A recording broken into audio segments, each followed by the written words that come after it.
அப்புறம் சொல்றார், சிலர் ரதங்களையும் குதிரைகளையும் குறித்து மேன்மை பாராட்டுகிறார்கள், நாங்களோ எங்கள் தேவனாகிய கர்த்தருடைய நாமத்தை குறித்தே மேன்மை பாராட்டும். அவர்கள் முறிந்து விழுந்தார்கள், நாங்களோ எழுந்து நிமிர்ந்து நிற்கிறோம். எப்படி ஜெபம் பண்றாங்க பாருங்க, ஜெபங்க இது. அவர்கள் முறிந்து விழுந்தார்கள், நாங்க எழுந்து நிமிர்ந்து நிற்கிறோம். எனக்காவது யூஸ் பண்ணிருக்கீங்களா அந்த வார்த்தைகளை ஜெபத்துல? இன்னும் சின்ன 5-6 வயசு குழந்தை மாதிரி ஜெபம் பண்ணிட்டு இந்த மாதிரி வார்த்தைகளை பயன்படுத்த கத்து. நமக்கு எதிராக வருகிற எல்லாம் விழுந்து முறிந்து போகும், நாம் எழுந்து நிமிர்ந்து நிற்போம். எல்லாம் சொல்லுவோம் பார்ப்போம், எல்லாம் சொல்லுங்க பார்ப்போம்.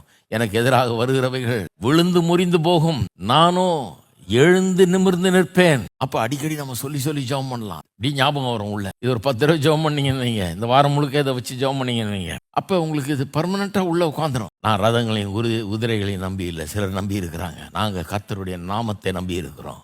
எங்க வீட்டார் நாங்க கர்த்தருடைய நாமத்தை நம்பி இருக்கிறோம். அவள் முறிந்து விழுவார்கள், நாங்களோ எழுந்து நிமிர்ந்து நிற்போம். என்ன மாதிரி இருக்கு பாருங்க. இந்த ஜெபத்தை காட்ட உடனே பிசாசான ஓடியே போயிடுவான். ஐயோ இந்த வீட்டுக்கு போகாதப்பா, வேற மாதிரி இருக்குது ஜெபம். முக்காவாசி வீட்டில் என்ன ஜெபம் நடக்குது? ஆண்டவரே இந்த பேயிட்டு இருந்து என்னை காப்பாற்ற ஆண்டவரே, யாரோ வச்சுட்டாங்க பில்லி சுனி ஆண்டவரே, யாரோ தகடு வச்சுட்டான், எவனோ ஒருத்தன் எலுமிச்சம்பழத்தை தூக்கி, இதுதான் ஜெபம் அவங்களுக்கு. இப்படி ஜெபம் பாருங்க, பிசாசு துண்டை காணும் துணியை காணும்னு ஓடிடுவான். எழுந்து நிற்கிற ஜாதி இது, நிமிர்ந்து நிற்கிற ஜாதி இது, தோற்று போகாத ஜாதி இது, இவனை தோற்கடிக்கவே முடியாது அப்படிங்கிறது அவனுக்கு தெரிஞ்சிடும் பாருங்க.